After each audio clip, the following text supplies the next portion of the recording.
My daughter gave me the basement saying, "This or a nursing home." After 40 years paying her bills, I discovered their plan to sell my house. 3 months later, I got my revenge. And I love it, and you will too. If you're watching this, please subscribe to the channel and let me know in the comments where you're watching from. I never thought I'd spend my 62nd birthday moving into a basement. "It's just temporary, Mom," Amanda said, not meeting my eyes as she carried a box of my belongings down the narrow stairs. The smell of mildew wrapped around me like an unwelcome embrace. "Until we figure something out," Richard added, checking his watch impatiently. My son-in-law hadn't bothered to hide his annoyance all morning. I watched silently as they reduced my life to a few boxes. 40 years of memories, condensed and labeled. 5 years since Robert died, supposedly from a heart attack, and 2 years since Amanda and Richard began helping with my finances. Now I was being moved to the basement of my own home, the home I'd paid for. "We're just concerned about your memory lapses," Amanda said for the 100th time, setting down a box labeled books. "The stairs to your bedroom are dangerous for someone in your condition." "What condition?" I wanted to scream. I've never missed an appointment, never forgotten a birthday, never failed to recall even the smallest details of my family's lives. But they had repeated it so often. "Your memory isn't what it used to be, Mom. Remember when you forgot to turn off the stove?" That sometimes I caught myself wondering if they were right. "This is more practical," Richard said, his tone suggesting I should be grateful. The nursing home alternative would cost a fortune. The ultimatum had come yesterday. Move to the basement or be sent to Pinecrest, a facility I'd once visited with a library book club. The memory of its medicinal smell and vacant-eyed residents made my stomach turn. "I'll take the basement," I'd whispered, hating how my voice trembled. Now, I sat on the edge of a twin bed that sagged in the middle, surrounded by cardboard boxes and the constant hum of the water heater. Through the small ground-level window, I could see feet passing by on the sidewalk outside. "We'll bring dinner down later," Amanda called as they headed back upstairs. The door closed. A lock clicked. I was alone. Years ago, I'd had the foresight to hide $200 in cash inside a hollowed-out copy of Pride and Prejudice, a book Amanda had always dismissed as boring. After Robert's death, something in my gut told me to be prepared. I'd hidden the emergency money in the basement bookshelf during one of my cleaning sessions, never imagining I'd be living down here myself. With shaking hands, I opened the box labeled personal. Inside were photo albums I'd managed to insist on keeping. I pulled one out and began turning pages. There I was, 30 years younger, working extra shifts at the school library to pay for Amanda's college tuition. Another showed me standing proudly beside the car I'd bought her when she graduated.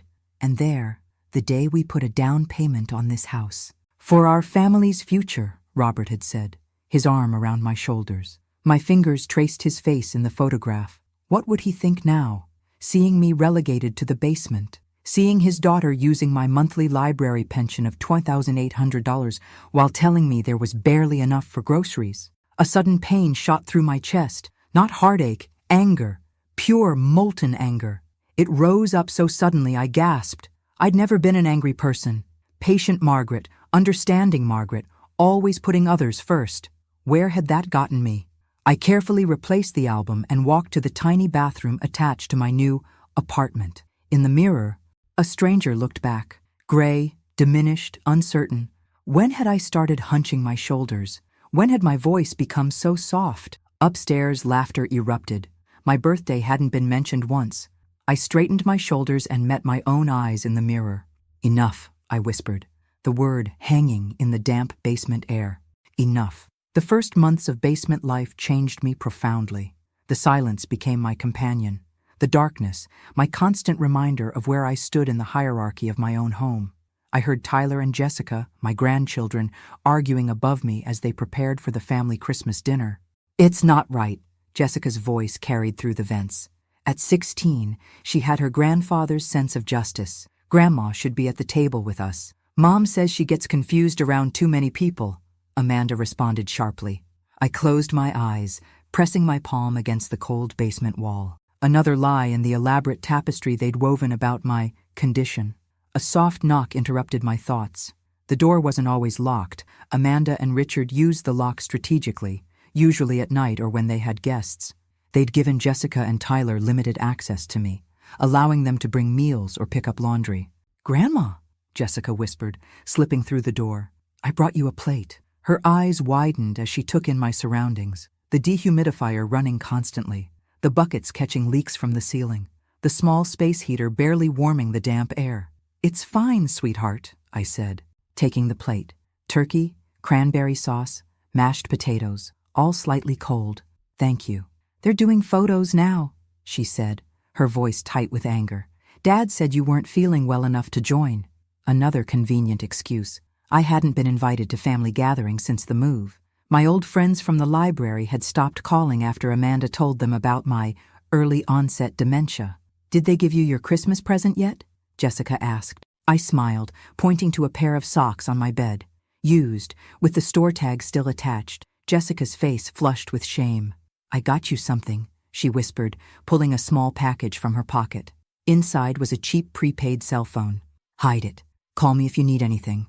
After she left, I sat on my bed, turning the phone over in my hands, the first gift in months that acknowledged I was still a person. Later that night, I developed a cough that rattled deep in my chest. The damp air had been working its way into my lungs for months. By morning, I could barely breathe. Jessica found me when she brought breakfast. Without telling her parents, she called a taxi and pressed $40, her entire month's allowance, into my hand. "Go to the hospital, Grandma, please." 3 days I spent in that hospital bed. 3 days without a single visit from my daughter or son-in-law. Only Jessica called the hospital phone, checking on my progress. Surprisingly, no doctor questioned my living conditions. Amanda had explained away my pneumonia as just her age and promised proper care at home. When I returned, shuffling down the basement stairs with a prescription for pneumonia, I knew immediately something was wrong. My few possessions had been disturbed. The wooden jewelry box that contained my mother's pearls and my grandmother's engagement ring was empty. "I've put your valuables somewhere safe," Amanda informed me when I confronted her, her voice dripping with false concern. "In your confused state, you might lose them." Behind her, Richard scrolled through his phone, showing off pictures of their new boat to a neighbor.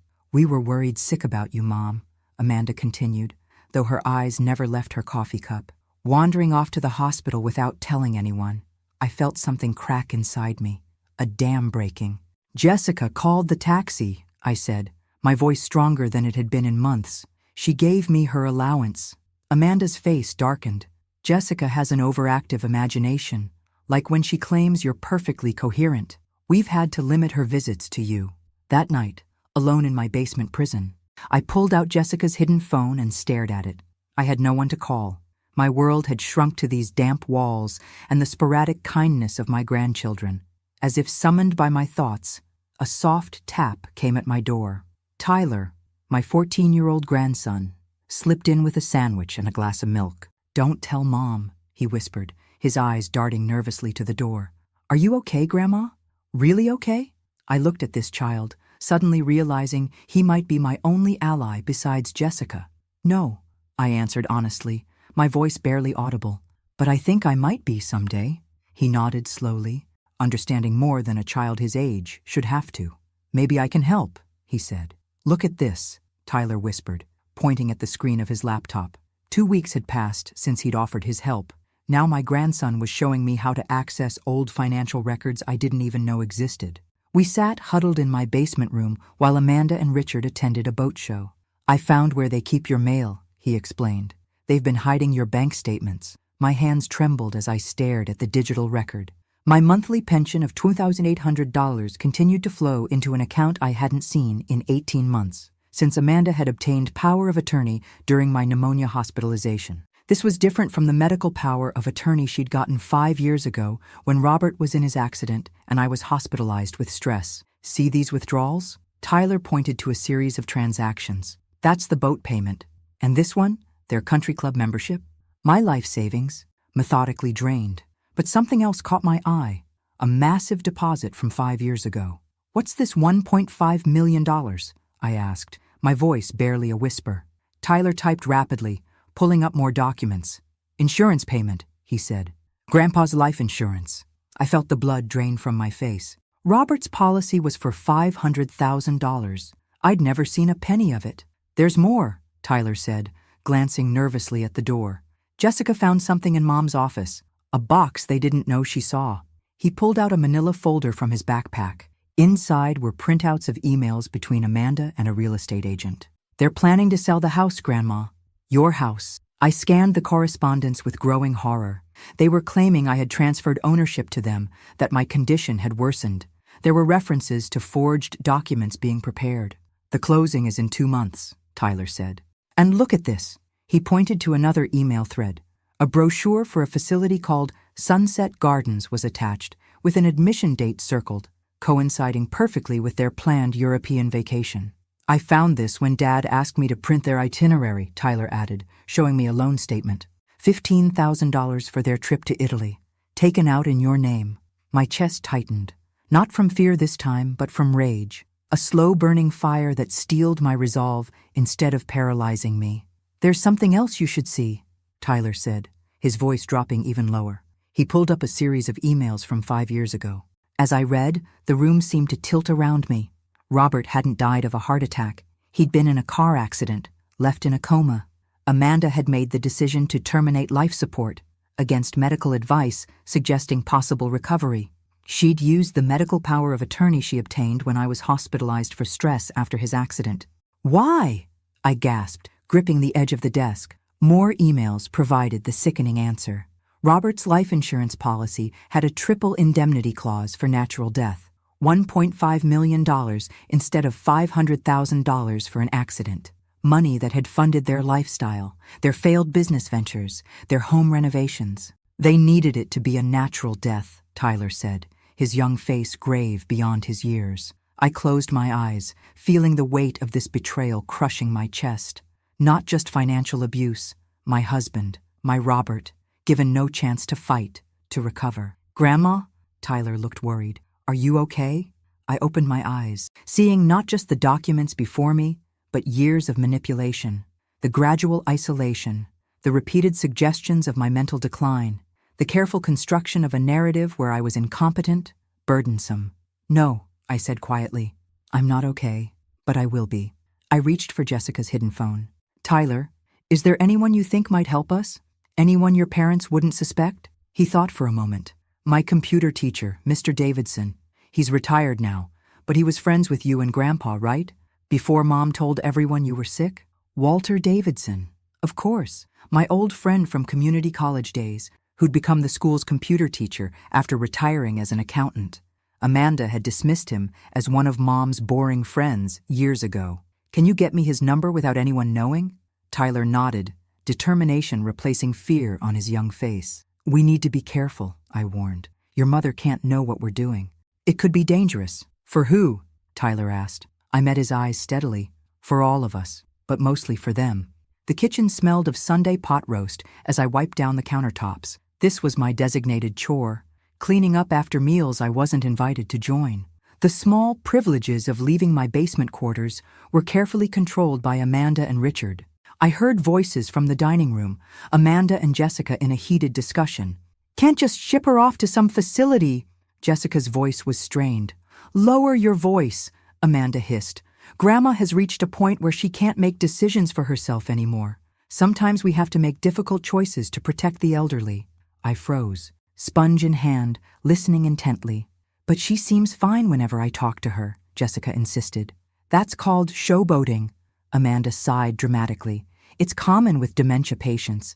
They can pull themselves together for short interactions, then fall apart when alone. My jaw clenched. Another lie. Another psychological manipulation designed to gaslight not just me, but my grandchildren as well. So why are we selling her house? Jessica demanded. She loves this place. Richard's voice joined the conversation. It's not her house anymore, Jess. It's our house. Your grandmother signed it over to us last year.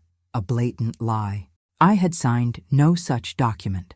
And what about that nursing home brochure I saw? Jessica pressed. Sunset Gardens is a wonderful facility. Amanda's voice took on a rehearsed quality. The money from the house sale will help us open that day spa we've been dreaming about. Wouldn't you like to have your own room at the spa? You could help out on weekends. I gripped the counter to steady myself. They were bribing my granddaughter with promises while planning to discard me. What about Grandma? Jessica's voice broke. She'll be all alone. She'll be properly cared for, Richard said dismissively, and we'll visit on holidays. The scrape of a chair, running footsteps, the slam of a door. Jessica had left the table. I quickly resumed wiping counters as Amanda stormed into the kitchen. Teenagers, she muttered, barely glancing at me. So dramatic about everything. Are you almost done here, Mom? Richard and I have plans to review for his consulting business. Richard had started a financial consulting practice 6 months ago, after his previous business venture failed. Amanda worked as the marketing director for a local spa chain, the very industry she hoped to enter herself with the money from selling my house. Almost, I murmured, keeping my eyes down, my posture submissive, playing the role they expected. That night, a folded paper slipped under my door. Tyler's handwriting. Found this in Dad's printer tray.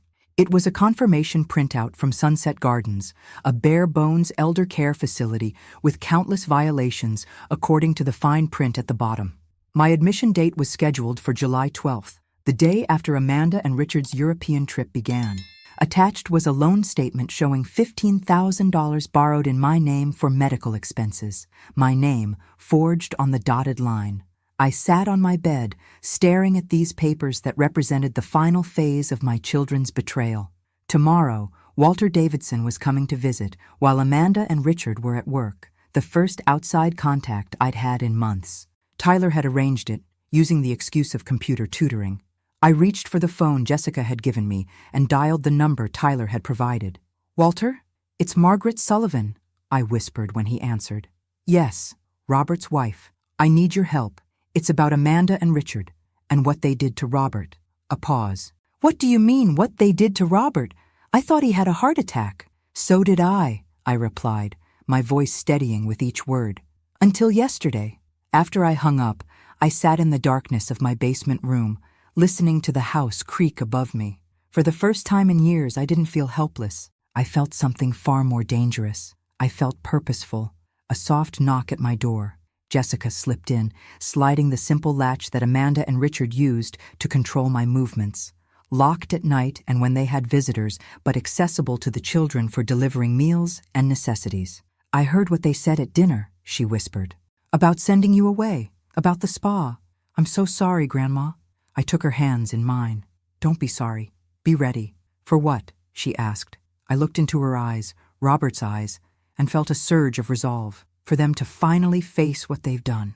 Walter Davidson's face registered shock as he surveyed my basement living conditions. "My God, Margaret," he whispered, setting down his laptop. His visit was disguised as a computer tutoring session for Tyler, but Amanda and Richard were at work, giving us precious hours of freedom.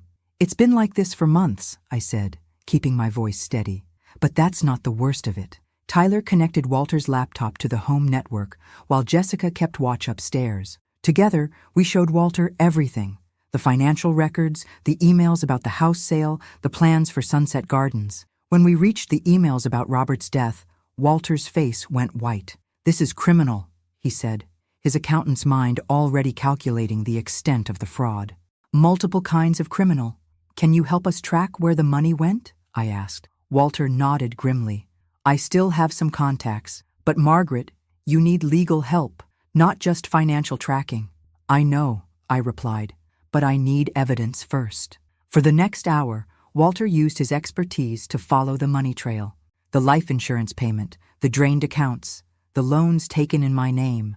"They've burned through most of that insurance money," he concluded, showing me spreadsheets that tracked their spending patterns. Failed business ventures, the boat, luxury vacations. They're in debt again, which explains the sudden urgency to sell your house. I felt a strange calm settling over me. The house they don't actually own. "Exactly," Walter confirmed. "I've checked the county records. The house is still in your name. They'd need your signature, or a forged one, to transfer it." "I need to understand the timeline of all this," I said. "Amanda has 2 different powers of attorney, correct?" Walter nodded as he reviewed the documents. "Yes. She obtained medical power of attorney for both you and Robert 5 years ago when he had his accident, and you were hospitalized with stress. That's what she used to make decisions about Robert's care. Then, 18 months ago during your pneumonia hospitalization, she obtained financial power of attorney over you. 2 separate legal instruments for 2 different purposes," I murmured, the pieces finally fitting together. Tyler had been unusually quiet. Now he spoke up. "Grandma, there's something else." He pulled up another email thread between Amanda and Richard. I read it slowly, my blood running cold. They'd been discussing my unfortunate accident that might occur during their European trip, an expected complication of my condition. Walter read over my shoulder, his breath catching. "Margaret, this suggests they're planning to make sure I never come back from Sunset Gardens," I finished. "Yes, I see that." Jessica appeared at the basement door, signaling that we had 15 minutes before her mother returned from her hair appointment. "We need a lawyer," Walter said urgently. "Today." I hesitated. "I have no access to money. They control everything." Walter's expression softened. "Not everything, apparently." He gestured to the hidden phone, the secret meetings, my grandchildren's loyalty. I remembered my emergency fund then. "Wait," I said, crossing to the small bookcase. Behind a row of photo albums sat my old copy of Pride and Prejudice, a book Amanda had always dismissed as boring. I pulled it out, opened the hollowed center, and extracted an envelope. "After Robert died, something felt wrong," I explained. "I started setting aside small amounts from my pension before Amanda took control. I kept this hidden when they moved me down here. Inside was $3,200 in cash, my secret safety net that I'd built up gradually after Robert's death." Sensing something wasn't right. "Will this be enough to start?" I asked. Walter nodded. "I know someone, Diane Reynolds. She specializes in elder law. She'll work with us on the payments once we get your accounts unfrozen." As Walter prepared to leave, I held his arm. "Thank you for believing me." He looked at me intently. "Margaret, I've known you for 30 years. When Amanda started telling everyone about your condition, it never sat right. But I didn't investigate. I didn't check on you." His voice broke slightly. "I won't make that mistake again."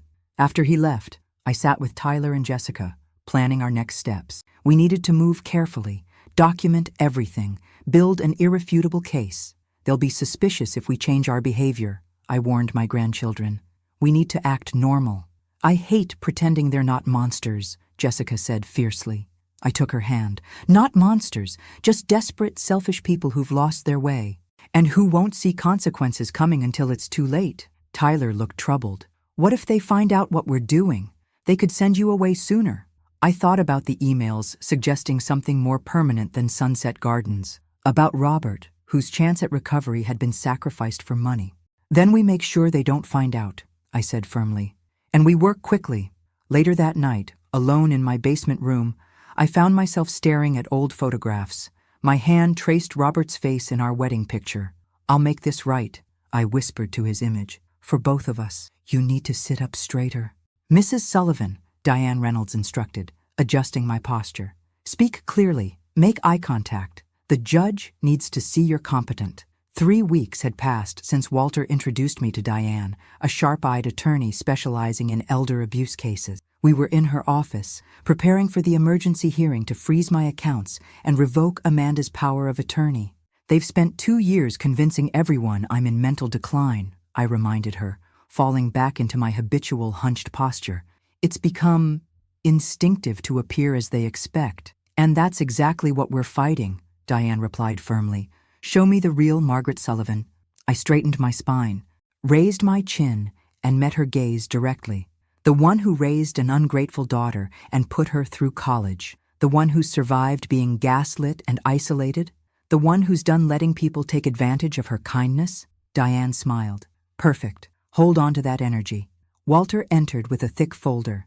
"I've completed the financial analysis. They've embezzled approximately $1.67 million from Margaret over 5 years, including the insurance money and monthly pension." He shook his head grimly. "And I've found evidence of similar patterns in Richard's consulting business. He's skimming from clients." "We need to move quickly," Diane said. "The house sale is scheduled for 6 weeks from now." My heart raced.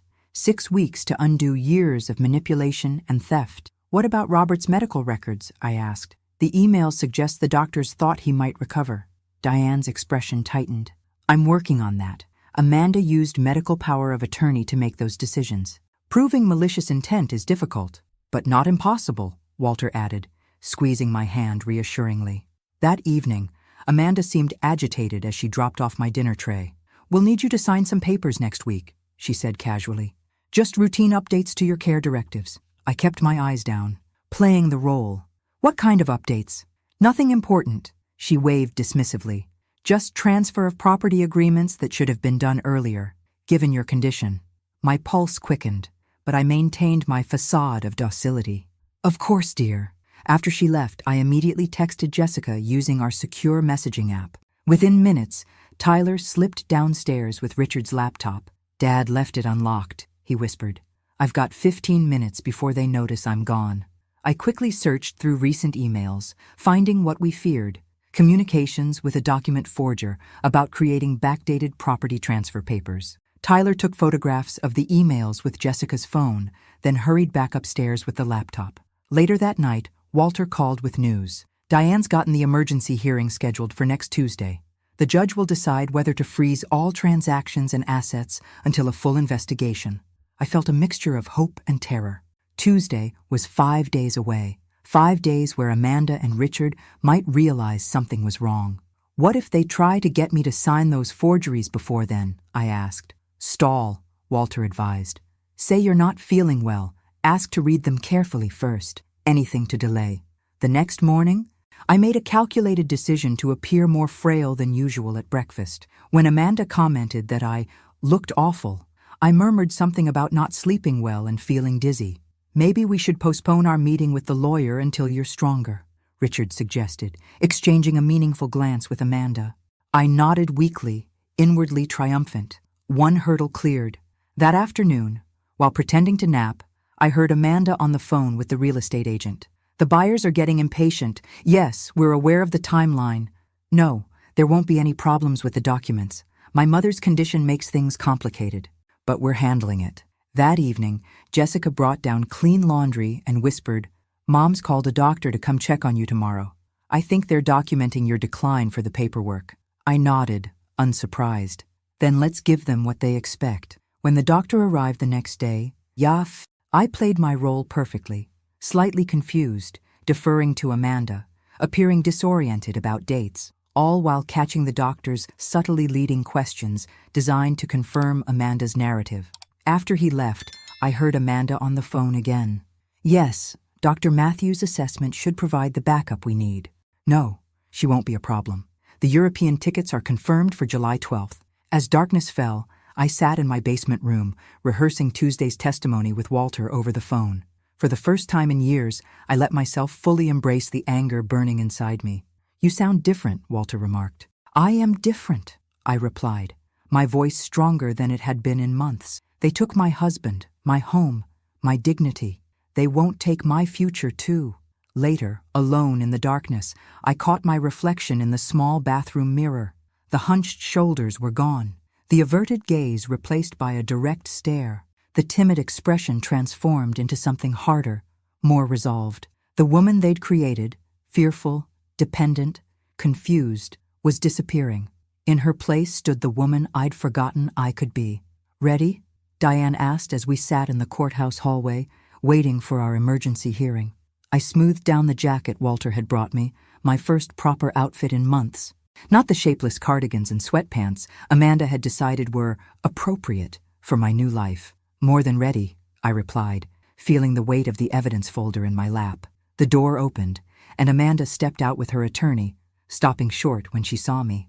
For a second, naked shock registered on her face, not just at my presence, but at my appearance.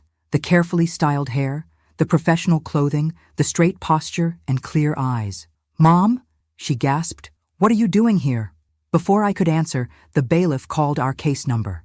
Inside the courtroom, Amanda's shock transformed to fury as Diane presented our emergency petition, a temporary injunction freezing all my assets and suspending Amanda's power of attorney pending investigation of financial exploitation and elder abuse.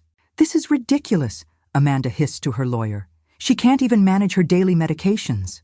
Judge Harriet Chen, a severe-looking woman in her 60s, studied the financial documents Walter had prepared. These allegations are extremely serious, Mrs. Kennedy, she addressed Amanda, using her married name. Amanda's attorney, a young man who seemed increasingly uncomfortable, tried to redirect. Your Honor, Mrs. Sullivan has documented cognitive issues. Her daughter has been managing her affairs appropriately. I see no medical documentation in this file confirming cognitive impairment, Judge Chen replied coolly. Only a power of attorney obtained during a hospitalization. We can provide assessments, Amanda's attorney offered quickly. From doctors you selected and briefed, Diane countered. We request independent evaluation, Your Honor. Judge Chen studied me carefully. Mrs. Sullivan, do you understand these proceedings? I met her gaze steadily. Completely, Your Honor. I understand that my daughter and son-in-law have systematically isolated me, convinced my friends and community that I'm mentally incompetent, diverted my pension, controlled my movements, and are now attempting to sell my home without my consent while planning to place me in a substandard care facility. The courtroom fell silent. I continued, my voice gaining strength. I also understand they've done this after potentially making medical decisions for my late husband that may have prioritized insurance payouts over his chance of recovery. Amanda half rose from her seat. That's a lie.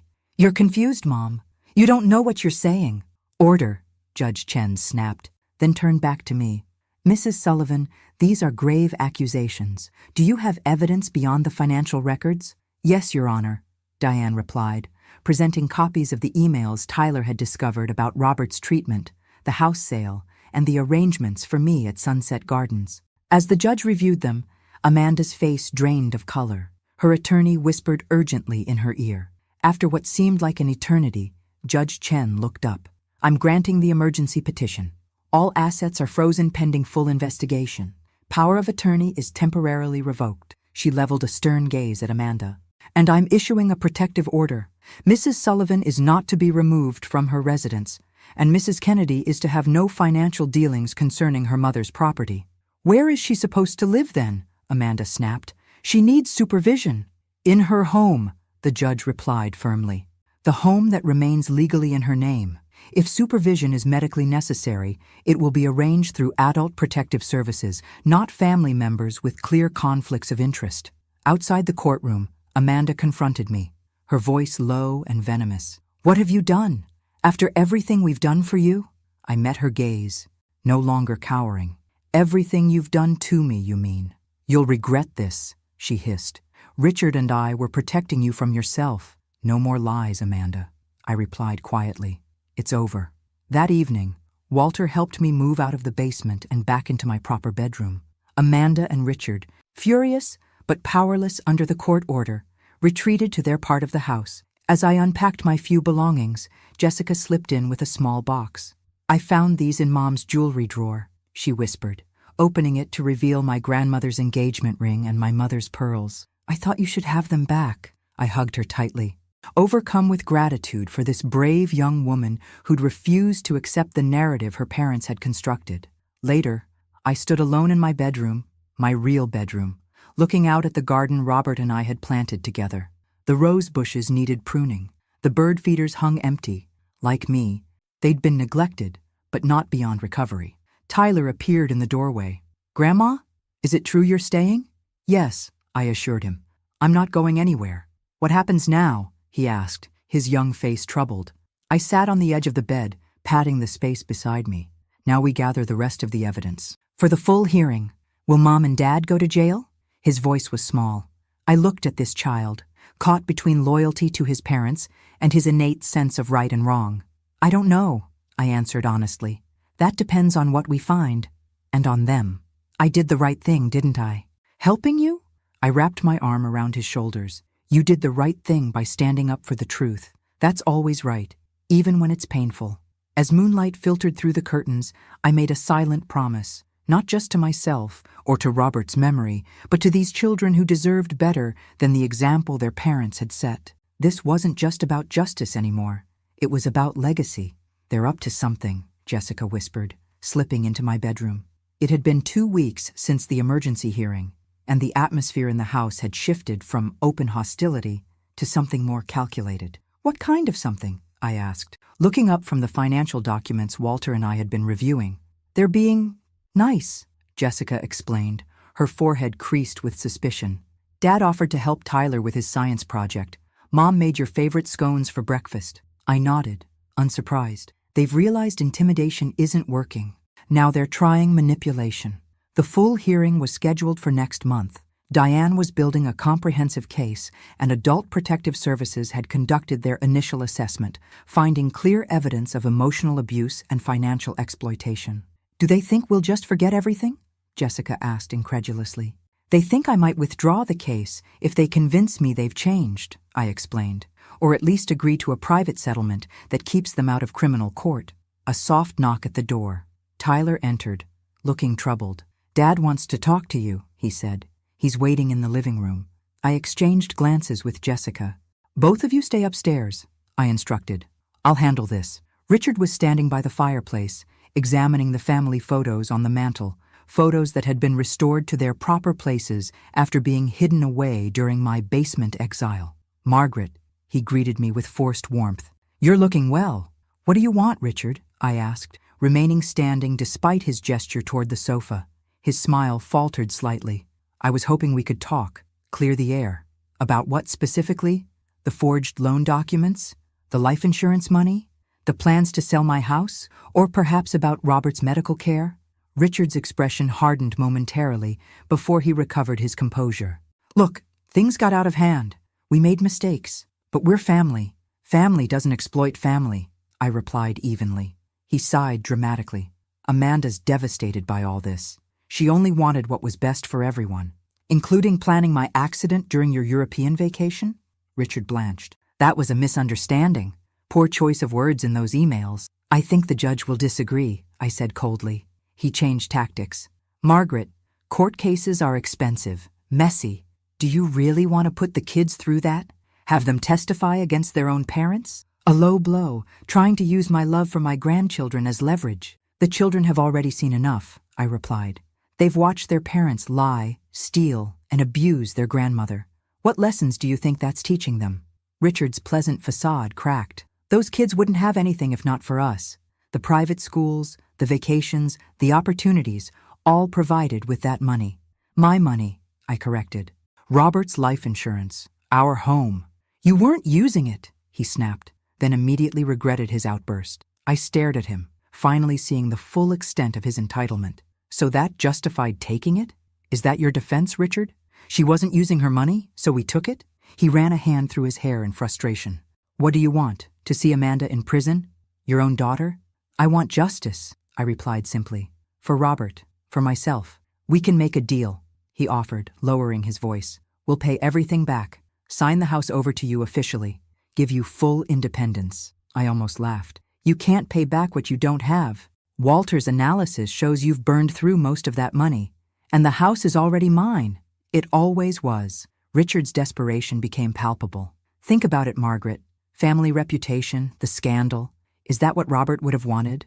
At the mention of my husband's name, something inside me snapped. "Don't you dare speak his name," I said, my voice deadly quiet. "Not after what you did to him." Richard took a step back, genuinely startled by my transformation. This wasn't the meek, confused woman they'd cultivated. "Your consulting business isn't doing any better than your last venture, is it?" I asked, remembering Walter's research. "That's why you're still skimming from clients, using the same techniques you practiced on me." His eyes widened fractionally, confirmation that Walter's findings were accurate. Richard had moved from embezzling from me to defrauding his clients, a pattern of financial misconduct that spanned years. "The hearing proceeds as scheduled," I continued. "Now, unless you have something productive to add, I believe we're done here."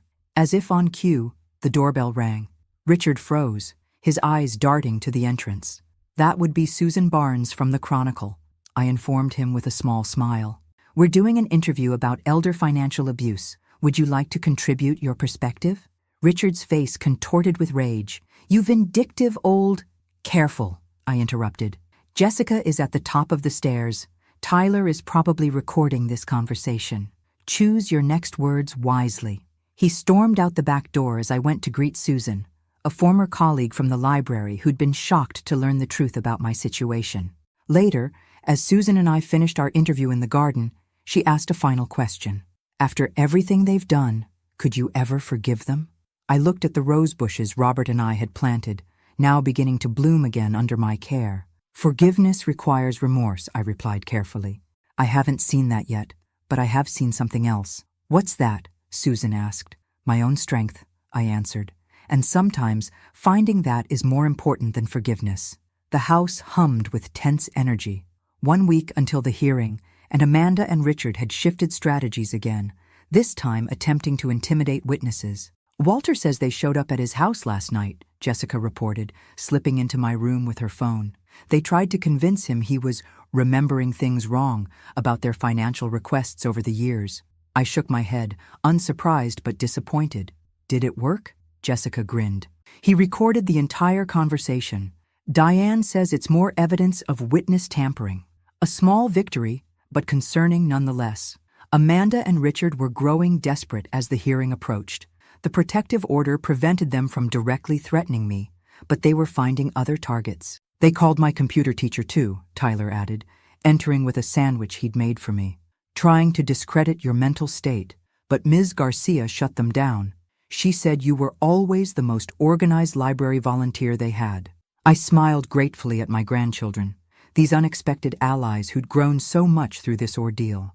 At 16 and 14, they'd shown more integrity than their parents. Diane arrived that afternoon for our final preparation session.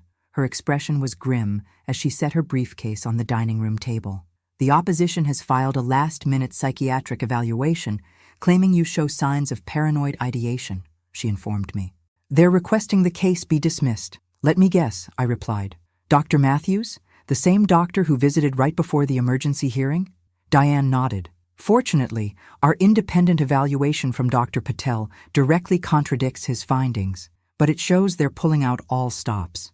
What else should we expect? I asked. They'll attack your relationship with the children, Diane said bluntly. Claim you've manipulated them against their parents. Jessica, listening from the doorway, stepped forward. We can submit our recordings, show how they were the ones manipulating everyone. Diane hesitated. That's complicated. You're minors, and recording conversations without consent is legally problematic in this state. So they get away with it? Tyler asked, his voice cracking with frustration. No, Diane assured him. We have enough documentation without crossing legal lines. The financial evidence alone is damning. After Diane left, I found myself alone in the garden, contemplating the rose bushes Robert and I had planted for our 20th anniversary. They were blooming again after years of neglect, a small symbol of resilience that brought me comfort. Mom? Amanda stood at the garden gate, her expression carefully neutral. This was our first direct conversation in weeks, as she'd been avoiding me since the emergency hearing. May I join you? She asked with artificial politeness. I nodded, curious about this new approach. She sat beside me on the garden bench, smoothing her expensive skirt. Beautiful roses, she commented. Dad always did have a green thumb. I'm the one who planted these, I corrected quietly. Your father built the trellis. Something flickered across her face. Annoyance at the correction, quickly masked. Of course, my mistake. Silence stretched between us. Finally, she spoke again. Mom, this has all gotten out of hand. We never meant things to go this far. I waited, saying nothing, giving her space to continue digging her own rhetorical grave. The misunderstandings, the financial confusion, it all spiraled, she continued. But we're family. Surely there's a better way to resolve this than courts and public humiliation. What would you suggest? I asked neutrally. She brightened, sensing an opening. We drop all this legal nonsense. Start fresh. Richard and I will move out, give you your space. We'll work out a repayment plan for any funds that were misallocated. And the criminal implications? I pressed. The falsified documents? Robert's medical decisions? Her face hardened slightly. Those were terrible misunderstandings. Bringing them into public view helps no one. It might help prevent other families from experiencing what I did, I countered. Mom, she leaned forward, her voice dropping. Think of Jessica and Tyler. Do you really want them to see their parents dragged through court? Possibly facing jail time? I studied my daughter's face, the face I'd once looked upon with unqualified love. When had she become this person? Was it Richard's influence? Something in her upbringing, or a fundamental character flaw I'd failed to recognize? Amanda, I said finally, I've had a lot of time to think, especially during those months in the basement. Do you know what I've concluded? She waited expectantly. That I've been making excuses for your behavior since you were a teenager, always finding reasons, explanations, justifications, always believing you'd grow out of your self-centeredness. Her expression darkened. That's not fair. What's not fair, I continued steadily, is manipulating an elderly parent, isolating them, gaslighting them into believing they're incompetent, planning to abandon them in a substandard facility while stealing their home. We were trying to protect you, she snapped, the facade cracking. From what, Amanda? From my own money? From my independence? From the truth about how Robert died? She stood abruptly. This was a mistake. You're clearly still confused and vindictive. I remained seated, looking up at her calmly. The hearing is next week. I'll see you there. As she stormed away, I noticed Jessica standing at her bedroom window, watching the entire interaction. She gave me a small thumbs up. That evening, Tyler showed me something on his laptop. A private messaging conversation between Richard and their real estate agent, dated that morning. We need to expedite this sale, whatever it takes, Richard had written. We're facing significant legal expenses. The European trip is off, but we need exit capital. How quickly can we close if we drop the price by 15%? They were still trying to sell my house, despite the court order, still scrambling for escape funds. I looked at Tyler's worried face. It's okay, I assured him. They can't sell what they don't own, but they're still trying, he said. They're never going to stop, are they? I thought about Amanda's visit to the garden, the transparent manipulation, the complete lack of genuine remorse. No, I answered truthfully. I don't think they will, not until they're forced to. The courtroom was more crowded than I expected. Susan's article in the Chronicle about elder financial abuse had drawn attention to the case, and several advocacy organizations had sent representatives. Amanda and Richard sat with their attorney, a more seasoned lawyer than the young man from the emergency hearing. They'd upgraded their legal representation, it seemed. Ready? Diane asked, squeezing my hand as the bailiff called our case. I nodded, surveying the room. Walter sat directly behind me, his presence reassuring. Jessica and Tyler were absent. Diane and I had agreed they shouldn't have to testify unless absolutely necessary, but their depositions were in our evidence folder. Judge Chen entered, and the proceedings began. Diane presented our case methodically, building a devastating narrative of financial exploitation, psychological manipulation, and medical malfeasance. Walter testified about the financial analysis, tracing the path of Robert's life insurance money through Amanda and Richard's accounts, luxury purchases, failed business ventures, and the boat they could no longer afford payments on. Dr. Patel presented his independent psychological evaluation, confirming I showed no signs of cognitive impairment or dementia, directly contradicting the assessment Amanda had engineered. Throughout it all, I watched my daughter's face. No remorse, only calculation as she whispered urgently to her attorney. When it was my turn to testify, I approached the stand with steady steps. Gone was the hunched posture, the uncertain gaze. I was dressed in a blue suit Walter had helped me purchase, professional, dignified, a visual rejection of the confused elderly mother narrative Amanda had constructed. Mrs. Sullivan, Diane began, please describe when you first noticed changes in your living situation after your husband's death. For the next 30 minutes, I detailed the gradual isolation, the systematic undermining of my confidence, the incremental restrictions on my movements and finances. And when did you move to the basement? Diane asked. December 12th of last year, I replied. My 62nd birthday. A murmur ran through the courtroom. Was this move your choice? I was given two options, the basement or a nursing home. Since I knew the nursing home they had selected was substandard, I chose the basement of my own home. And how would you describe the conditions there? Damp, cold. The ceiling leaked when it rained. I developed pneumonia after 3 months, requiring hospitalization. Amanda's attorney objected repeatedly, but Judge Chen overruled him, allowing my testimony to continue. Then came the cross-examination. Mrs. Sullivan, Amanda's attorney began, his tone condescending. Isn't it true that you've experienced memory lapses in recent years? No, I replied firmly. It is true that my daughter and son-in-law repeatedly told me I was experiencing memory lapses. They repeated this so often to me and others that some people, including myself at times, began to question my memory. But the independent evaluation confirms no such impairment exists. The attorney shifted tactics. Your daughter was named your power of attorney. Didn't you consent to this arrangement? While hospitalized with pneumonia and under heavy medication, I signed documents I was told were routine. I was not informed I was signing over power of attorney. Back and forth it went. Each attempt to paint me as confused or manipulated by Walter and the grandchildren was met with clear, factual responses. Finally, the attorney played what he clearly thought was his trump card. "Mrs. Sullivan, isn't it true that your real motivation here is revenge? That you're bitter about your daughter's success and seeking to punish her?" I paused, considering the question carefully. "My motivation is justice," I replied evenly. "For myself, for my late husband, whose medical care was compromised for financial gain. And yes, for my grandchildren, who deserve to see that exploitation and abuse have consequences, regardless of who commits them." When I returned to my seat, Walter squeezed my shoulder supportively. After lunch, the surprise we'd been anticipating arrived. Dr. Thomas Chen, the neurologist who had treated Robert, entered the courtroom. Amanda visibly paled. Dr. Chen testified about Robert's condition after the car accident, the encouraging brain activity, the positive responses to stimuli, the treatment plan he'd recommended.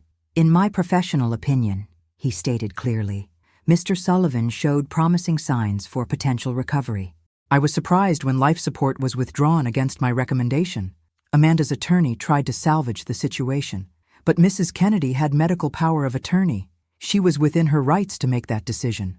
Legally, yes, Dr. Chen conceded. Medically, it was premature. By late afternoon, Judge Chen called a brief recess before closing arguments. In the hallway, I encountered Amanda alone, her expression unreadable. "It's not too late to stop this," she said quietly. "Before sentencing, before it goes further." I studied her face, searching for any sign of genuine remorse, finding none. "It was too late," I replied. "The moment you decided your father's life was worth less than his insurance policy." Her composure finally broke. "You have no idea the pressure we were under, the debts. Richard's business was failing. We needed that money." There it was, the closest thing to a confession she'd ever offered. "And that justified everything else?" I asked. "The basement? The isolation? Planning to abandon me at Sunset Gardens?" She had no answer, only simmering resentment in her eyes. "I'll see you inside," I said, turning away from my daughter, this stranger who shared my blood but apparently none of my values. As I walked back into the courtroom, I felt an unexpected lightness. Whatever the judge decided, I had reclaimed my voice, my dignity, my truth, and that, perhaps, was the greatest victory of all. 6 months after the verdict, the house was quieter.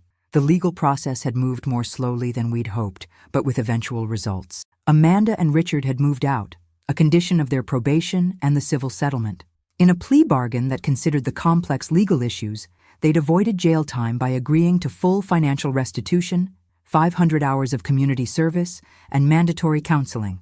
The criminal charges related to Robert's death had been harder to prove, resulting in a separate ongoing investigation rather than immediate charges. The medical decisions, while ethically questionable, had been made with legal power of attorney, complicating prosecution. Now I sat in my garden, enjoying the spring sunshine, when Walter arrived with lunch, a picnic basket, and a bottle of iced tea. "The roses look beautiful," he commented, setting up our meal on the patio table. "You've brought the whole garden back to life." It was true. The hydrangeas were blooming again. The bird feeders attracted finches and chickadees. The vegetable patch Jessica had helped me plant was yielding early spring lettuce and herbs. "Any word from Amanda?" Walter asked carefully as we ate. I shook my head. "Not directly. Her therapist called yesterday. Apparently, part of Amanda's treatment is making amends, but the therapist wanted to check if I was open to communication before proceeding." "And are you?" I sighed, looking out at the garden Robert and I had created together. "I honestly don't know. Part of me says absolutely not. Part of me remembers she's still my daughter." Walter covered my hand with his. In the months since the trial, our friendship had deepened into something more, a tender companionship neither of us had expected, but both welcomed. "There's no rush to decide," he reminded me. "The boundaries you've set are healthy. She needs to respect them." The doorbell rang, interrupting our lunch. Tyler appeared at the patio door. "Grandma, Mom's here." My heart raced. I didn't agree to see her yet. "I know," Tyler said. "I told her that, but she insisted. She said she just wants to give you something. She promised not to stay if you don't want her to." I exchanged glances with Walter, who nodded supportively. "I'll be right here." In the living room, Amanda stood awkwardly, holding a small package. She looked different, thinner, less polished, wearing simple jeans and a sweater instead of her usual designer outfits. "Mom," she said quietly, "thank you for seeing me." "I haven't agreed to a conversation yet," I replied, maintaining my distance. "Tyler said you have something to give me?" She nodded, extending the package. "I found this in storage.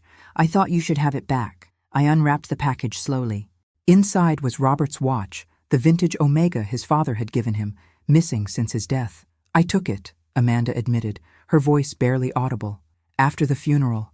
I was so angry at him for leaving us, for getting in that accident. It was childish and wrong." I held the watch, running my thumb across its worn face. Robert had worn it every day of our marriage. "I'm in therapy now," she continued when I didn't respond. "Twice weekly. Richard and I are separated. The divorce papers are filed." I looked up, surprised by this news. "The therapist is helping me understand why I did what I did." She twisted her hands nervously. "It's not an excuse. Nothing excuses what happened to you. What we did to Dad." "No," I agreed quietly. "Nothing does." "I've been diagnosed with narcissistic tendencies," she continued, "stemming from childhood insecurities, my therapist thinks. I was always jealous of your relationship with Dad. How close you two were. I felt excluded." I thought back to Amanda's teenage years, her rebellion, her distance, her apparent resentment of family time. Had I missed something essential? Had Robert and I inadvertently created patterns that contributed to this damaged adult? "Again, not an excuse," Amanda added quickly. "Just context I'm working through." Silence stretched between us. Finally I spoke. "Thank you for returning the watch." She nodded, turning to leave, then paused. "The restitution payments will continue as ordered. I've taken a job at the community college, administrative assistant. It's a fraction of what I was making at the spa chain, but it's honest work." So that's what she'd been doing all these years, marketing director at a spa chain, the very industry she hoped to enter herself, using my money. The puzzle piece finally fit. "And Richard?" I couldn't help asking. "Last I heard, he's facing securities fraud charges from his consulting work." "We don't speak anymore." She hesitated. "Jessica and Tyler are welcome to visit him if they choose. They haven't wanted to." "That's their decision," I replied. "They're old enough to make those choices." Another awkward silence. Amanda reached for the door handle. "I don't expect forgiveness," she said suddenly. "I wouldn't forgive me either, but I am sorry, Mom. Truly sorry. For everything." For the first time, I detected something genuine in her voice, a crack in the facade, a glimpse of authentic remorse. "I believe you're sorry now," I said carefully, "but trust has to be earned back through consistent actions, not just words or momentary regret." She nodded, accepting this boundary. "May I write to you? As part of my therapy process? You don't have to respond." I considered this request. "You may write. I may or may not read the letters immediately. I need time." "Of course." She opened the door. "Thank you for seeing me today." "It's more than I deserved." After she left, I returned to the garden where Walter waited patiently. I showed him Robert's watch, explaining Amanda's unexpected visit. "What are you thinking?" he asked gently. I gazed at the garden, at the home I'd reclaimed, at this kind man who'd helped me recover my stolen life. "I'm thinking that forgiveness and reconciliation are different things," I replied slowly. "I may eventually find a way to forgive, for my own peace, not hers. But reconciliation requires much more than a single apology or moment of clarity." "That sounds wise," Walter said, "and entirely your decision to make, on your own timeline." As the afternoon sunlight filtered through the trees, I felt a complex mix of emotions: grief for all that had been lost, gratitude for what had been saved, and a cautious, fragile hope that perhaps, someday, healing might be possible for all involved. But for now, boundaries remained necessary, trust remained broken, and my focus remained firmly on rebuilding my life, one day, one choice, one reclaimed decision at a time. My 63rd birthday dawned bright and clear. 1 year since that fateful day when Amanda and Richard moved me to the basement, the day that ultimately set in motion my reclamation of everything they'd tried to take from me. As I prepared for the small gathering Walter had organized, I caught my reflection in the bedroom mirror. The woman staring back bore little resemblance to the hunched, fearful person who had moved into the basement 1 year ago. My hair, once deliberately left gray and unkempt to match their narrative of my decline, was now stylishly cut and returned to its natural silver. My posture was straight, my gaze direct. The shapeless clothes had been replaced with outfits that reflected my personality rather than their perception. "Grandma, they're starting to arrive," Jessica called up the stairs. Downstairs, the living room had been transformed with birthday decorations. Walter greeted guests while Tyler arranged gifts on the coffee table. My home, truly mine again, hummed with warmth and conversation. Susan Barnes from the Chronicle was there, along with 3 former colleagues from the library.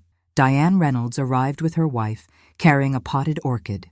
Even Dr. Patel had accepted the invitation, curious to see how his former patient was thriving. "The house looks beautiful, Margaret," Walter said, bringing me a glass of champagne. "So do you." I smiled, surveying the transformation. After Amanda and Richard moved out, Walter had helped me redecorate. The formal, showpiece furniture they'd preferred had been replaced with comfortable, inviting pieces. The stark white walls now displayed colorful artwork, some my own paintings, a hobby I'd rediscovered after decades. "Speech," called Susan as everyone gathered with their drinks. I hadn't prepared anything formal, but the words came naturally. "A year ago today, I moved into the basement of this house," I began. "I believed I had no choices left, no voice, no future." The room quieted, guests listening intently. "Today, I'm celebrating not just another year of life, but a reclamation of my home, my finances, my dignity, and most importantly, my sense of self." I raised my glass toward Jessica and Tyler, who stood together near the fireplace. To my grandchildren, whose courage showed me mine wasn't lost, just buried. To Walter, whose friendship became my lifeline. To all of you who believed me when others didn't. Glasses clinked. Conversations resumed. The party flowed around me as I moved from guest to guest, engaging fully, laughing often, rediscovering the social confidence that had been systematically undermined. As I headed to the kitchen for more appetizers, Jessica followed me. "There's someone else here," she said quietly. Outside on the porch, she didn't want to intrude, but asked if she could leave something for you. I knew immediately who it was. "Amanda's here?" Jessica nodded. "She looks different, better maybe. She said she understands if you don't want to see her." I gazed at my granddaughter, this remarkable young woman who had stood by me when her own mother had betrayed me. "What do you think I should do?" "That's entirely your decision, Grandma," she replied with wisdom beyond her years. "But speaking for myself, I've started reading the letters she sends me. They're honest, in a way she never was before." I considered this. The past 3 months, Amanda had written weekly as part of her therapy process. I'd read some letters, left others sealed. The ones I'd read showed painful self-awareness and genuine remorse, so different from the manipulative apologies of the past. "I'll speak with her briefly," I decided. "But stay close." Jessica squeezed my hand. "Always." On the front porch, Amanda sat on the steps, a small gift bag beside her. Hearing the door, she stood quickly, uncertainty written across her face. "Happy birthday, Mom," she said softly. "I won't stay. I just wanted to drop this off." I studied her. The expensive highlights were gone from her hair, the designer clothes replaced by simple, modest attire. But the most striking change was in her eyes, the calculating coldness replaced by something more vulnerable, more human. "Thank you," I replied, accepting the bag. Inside was a hand-bound journal with pressed flowers on the cover. "I made it in my therapy craft group," she explained awkwardly. "The flowers are from Dad's favorite hiking trail. I go there sometimes now to think about him, about the choices I made." I traced the delicate pressed violets with my fingertip. "It's beautiful. Thank you." An uncomfortable silence stretched between us, so much unspoken, so much damage done. "Your letters," I said finally. "I've read some of them." Hope flickered across her face. "They're true. All of them. The therapy is difficult. Facing myself, what I became, what I did to you and Dad." I nodded, acknowledging this without offering absolution. "And Richard?" "The divorce was finalized last month. He's serving community service hours at the hospital where Dad was treated." She glanced down. "I've learned to support myself now. The community college job is honest work. My apartment is small, but it's mine. No shortcuts, no manipulations." "That's good to hear." Another silence. Amanda looked toward the setting sun. "Jessica mentioned Walter has been a good friend to you. I'm glad you're not alone." "He's more than a friend now," I replied. She nodded. You deserve happiness, Mom. After everything, you deserve it more than anyone. For the first time, I heard no undertone of manipulation in her words. Just simple, painful truth. I should go, she said, turning toward the steps. Thank you for seeing me. Amanda, I called as she reached the bottom step. She turned back, expression cautious. Would you like to stay? Just for a slice of cake? Surprise registered on her face, followed by cautious gratitude. Are you sure? I don't want to ruin your day. It's just cake, I replied carefully. Not forgiveness, not yet, but perhaps a small step. Inside, the party continued. Walter raised an eyebrow when Amanda followed me in, but supported my decision with a gentle smile. Jessica squeezed her mother's shoulder awkwardly. Tyler watched from across the room, uncertain but curious. As the evening wound down, guests departed with warm hugs and promises to visit again soon. Amanda left after a single piece of cake, understanding the boundaries, respecting the fragile beginning. Later, Walter and I sat on the porch swing, watching fireflies rise from the garden. Are you okay? He asked, his arm around my shoulders. Having Amanda here was unexpected. I considered the question carefully. I think so. Not healed, not reconciled, but open to the possibility that people can change, that damaged relationships might someday be rebuilt, even if they never look the same. That's a birthday gift in itself, he observed, the capacity to remain open-hearted after everything. I leaned against him, watching the stars emerge. The greatest victory wasn't the court case, I said thoughtfully. It was finding myself again, the woman who existed before all the gaslighting and manipulation. Before I started believing their lies about who I was, Walter squeezed my hand. She was always there, just waiting for the chance to re-emerge. As night settled around us, I reflected on the extraordinary journey of the past year, from basement prisoner to reclaiming my home, from manipulation victim to advocate for elder rights, from believing I was helpless to discovering my own power, and perhaps most importantly, from seeing myself through others' distorted lens to defining myself on my own terms, complex, flawed, resilient, and ultimately unbreakable. Thanks for listening. Don't forget to subscribe and feel free to share your story in the comments. Your voice matters.